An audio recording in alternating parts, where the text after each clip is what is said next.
मैं विनीता गुप्ता, राजकीय महिला पॉलिटेक्निक महाविद्यालय अजमेर से subject entrepreneurship and parlour management में टॉपिक है एंटरप्रेन्योरशिप सपोर्ट सिस्टम पार्ट 5। इसमें मैं खादी एवं ग्रामोद्योग आयोग, khadi and village industries commission, bureau of Indian standards BIS, भारतीय मानक ब्यूरो, राष्ट्रीय उद्यमिता एवं लघु व्यवसाय विकास संस्थान, national institute for entrepreneurship and small business development और Rajasthan handloom development corporation, Rajasthan हथकरघा विकास निगम RHDC के बारे में बताऊंगी। सबसे पहले हम बात करते हैं राजस्थान खादी तथा ग्रामोद्योग board, Rajasthan khadi and village industries board. Rajasthan में खादी तथा ग्रामोद्योग के माध्यम से राज्य के ग्रामीण क्षेत्रों की आर्थिक व्यवस्था को सुदृढ़ करने की दृष्टि से राजस्थान खादी तथा ग्रामोद्योग बोर्ड का गठन 1955 को किया गया। बोर्ड के अध्यक्ष के अतिरिक्त बोर्ड में 12 सदस्य होते हैं, जिनमें 4 पदेन और 8 गैर सरकारी सदस्य होते हैं। गैर सरकारी सदस्य राज्य सरकार द्वारा मनोनीत किए जाते हैं, जिनका कार्यकाल 2 वर्ष का होता है। समय समय पर आवश्यकता अनुसार विभिन्न कार्यों के लिए समितियां गठित की जाती हैं। बोर्ड एवं समितियों के निर्णय की अनुपालना, मार्गदर्शन और प्रशासनिक कार्यों हेतु राज्य सरकार, जिला स्तर तथा पंचायती समिति के स्तर की संरचना की गई है। बोर्ड का मुख्यालय जवाहरलाल नेहरू मार्ग, बजाज नगर, जयपुर में स्थित है। पंचायत समिति स्तर पर ग्रामोद्योग प्रसार अधिकारी है, जो कामगारों को कच्चा माल उपलब्ध करवाने, तकनीकी मार्गदर्शन देने तथा तैयार माल की बिक्री में भी सहायता करता है।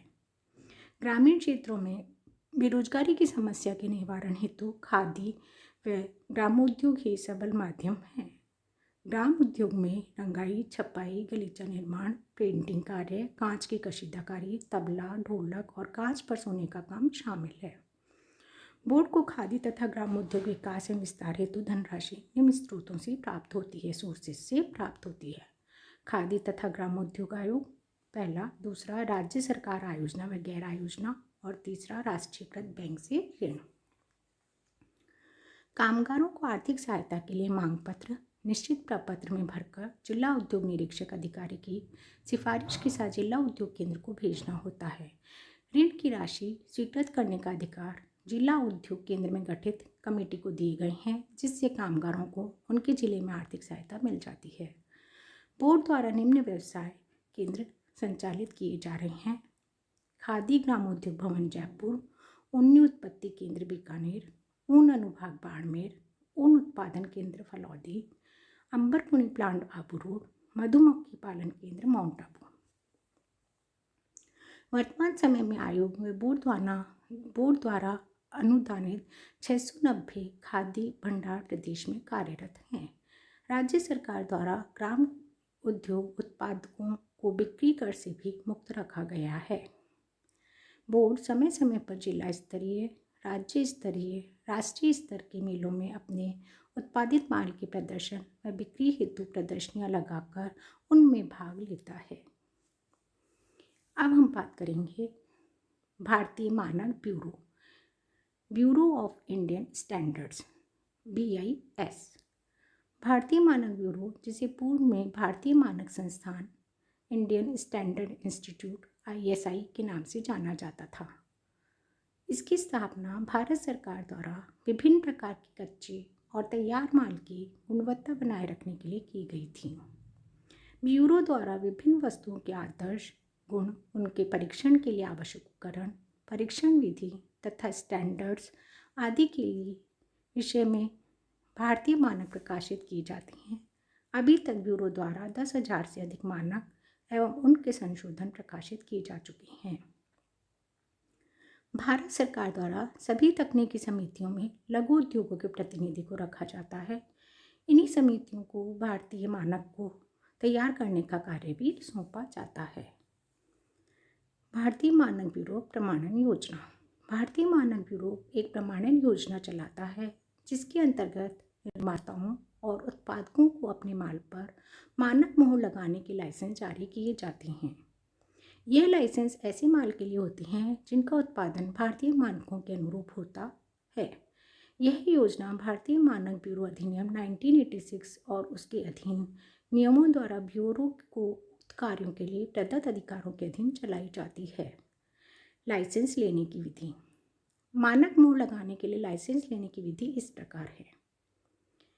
मोहर लगाने का लाइसेंस लेने के इच्छुक निर्माता को भारतीय मानक ब्यूरो को आवेदन पत्र निर्धारित फॉर्म में 3 प्रतियों में भरकर भेजना होता है। आवेदन पत्र के साथ प्रत्येक लाइसेंस के लिए निर्धारित आवेदन फीस भेजनी होती है। भारतीय मानक के अधीन आने वाली वस्तुओं में से प्रत्येक पर मोहर लगाने का लाइसेंस लेने के लिए अलग आवेदन पत्र देना होता है और यदि मानक के कई भाग हों तो हर भाग के लिए अलग आवेदन पत्र देना जरूरी होता है। आवेदन पत्र प्राप्त होने पर ब्यूरो उद्योग का प्रारंभिक मुआयना यह देखने के लिए करवाता है कि उसके यहाँ माल बनाने के दौरान परीक्षण के लिए क्या सुविधाएं हैं तथा गुणवत्ता नियंत्रण की क्या विधि अपनाई जाती है।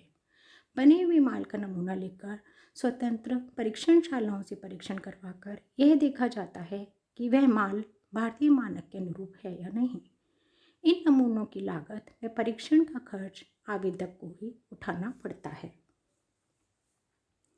आवेदक को लाइसेंस लेने तथा उसको चलाने के लिए परीक्षण और निरीक्षण की योजना अपने यहाँ रखनी पड़ती है। यह योजना ब्यूरो द्वारा तैयार करके फर्म को दी जाती है जिससे गुणवत्ता बनाई रखी जा सके। योजना के साथ ही वस्तु पर मोहर लगाने की फीस, जो कि वार्षिक उत्पादन की मात्रा पर निर्भर करती है, आवेदक को सूचित कर दी जाती है। निम्नलिखित शर्तें पूरी होने पर मोहर लगाने का लाइसेंस स्वीकृत किया जाता है। पहला है, आवेदक के यहाँ परीक्षण के लिए पूरी सुविधाएं हों। दूसरा, लिए गए माल के नमूने भारतीय मानकों के अनुरूप हों। और तीसरा, आवेदक परीक्षण में निरीक्षण की योजना तथा मोहर लगाने की निर्धारित फीस और लाइसेंस फीस जमा करा दे।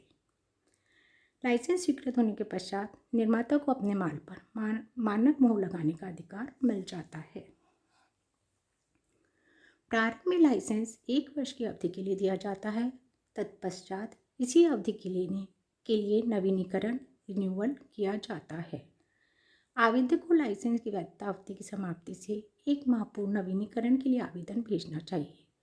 यदि ब्यूरो ये पाता है कि योजना संतोषजनक रूप से नहीं चलाई गई है तो हो सकता है कि वे लाइसेंस का नवीनीकरण नहीं करे जब तक फर्म संतोषजनक रूप से कार्य योजना चलाने योग्य नहीं बन जाती। उसका नवीनीकरण स्थगित किया जा सकता है। लाइसेंस स्वीकृति के पश्चात नियंत्रण के लिए ब्यूरो कई आवश्यक कदम उठाता है। ब्यूरो की योग्यता प्राप्त निरीक्षक अचानक और नियमित रूप से जाकर फैक्ट्री का मुआयना करते हैं और तैयार और बनते हुए माल के नमूने लेकर भारतीय मानक ब्यूरो की तथा अन्य स्वतंत्र परीक्षणशालाओं में उन नमूनों का परीक्षण करवाया जाता है और उनकी जांच की जाती है।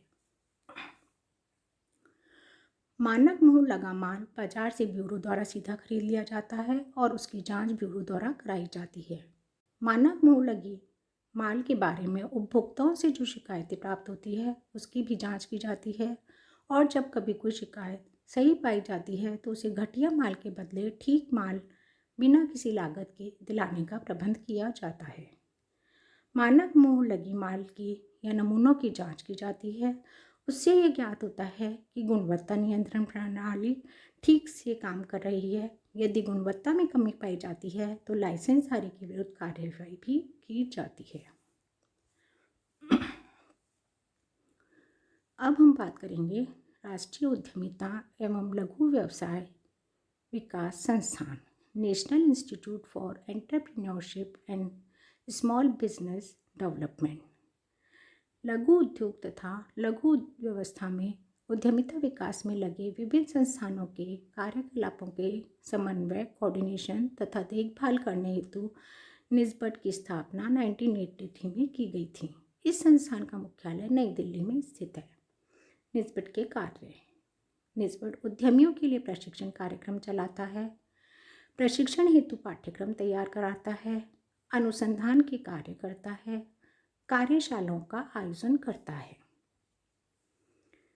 प्रशिक्षण और टीचिंग एड्स का डिज़ाइन तैयार कर उनको विकसित करता है। देश में उद्यमिता एवं लघु व्यवसाय क्षेत्र के विकास के लिए नोडल एजेंसी के रूप में भी कार्य करता है। यह संस्था मासिक समाचार पत्र भी प्रकाशित करती है।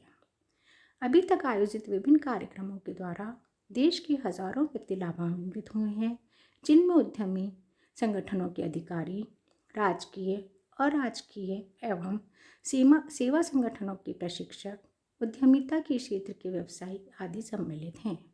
इसके अतिरिक्त निस्बत द्वारा अंतर्राष्ट्रीय प्रशिक्षण कार्यक्रमों से अभी तक कई विकासशील देशों के सैकड़ों प्रशिक्षक, उद्यमियों तथा राज्य अधिकारियों ने भाग लेकर लाभ उठाया है। निस्बत ने उद्यमिता संबंधी विषयों पर 1 दर्जन से भी अधिक वीडियो फिल्में तैयार की हैं, जो कि प्रशिक्षण हेतु बहुत उपयोगी है। इनमें से कुछ हिंदी में भी उपलब्ध हैं। अब हम बात करेंगे राजस्थान हथकरघा विकास निगम, Rajasthan handloom development corporation RHDC। हथकरघा विकास निगम की स्थापना समाज के गरीब व अविकसित तबके को रोजगार उपलब्ध करवाने व गरीबों को सस्ती दरों पर कपड़े उपलब्ध करवाने के लिए की गई। हथकरघा कपड़ा बनाने की प्राचीनतम तकनीक है, जिसके द्वारा विभिन्न प्रकार के कपड़े निर्मित किए जाते हैं। आज भी भारत के गांव में हथकरघा रोजगार का साधन है। राजस्थान हथकरघा निगम का मुख्य कार्यालय चोमू हाउस जयपुर में स्थित है। इसके पूरे राज्य में 47 डिपो और 16 उप डिपो हैं। भारत सरकार ने भी हथकरघा के विकास के लिए जनता कपड़े के निर्माण को प्रोत्साहित किया है तथा सरकार द्वारा निर्धारित दरों पर जनता कपड़ा बेचने पर अनुदान भी प्रदान किया जाता है। हथकरघा निगम बुनकरों को निम्न सुविधाएं उपलब्ध कराता है: कपड़ा बुनने के लिए सूत उपलब्ध कराना, कपड़ा बुनने का उचित पारिश्रमिक देकर कपड़ा प्राप्त करना, बुनकरों द्वारा हथकरघा पर निर्मित कपड़े का विपणन करना आदि। विपणन व्यवस्था के लिए राजस्थान के अतिरिक्त 3 अन्य केंद्र दिल्ली, कलकत्ता एवं अहमदाबाद में स्थित हैं। Thank you.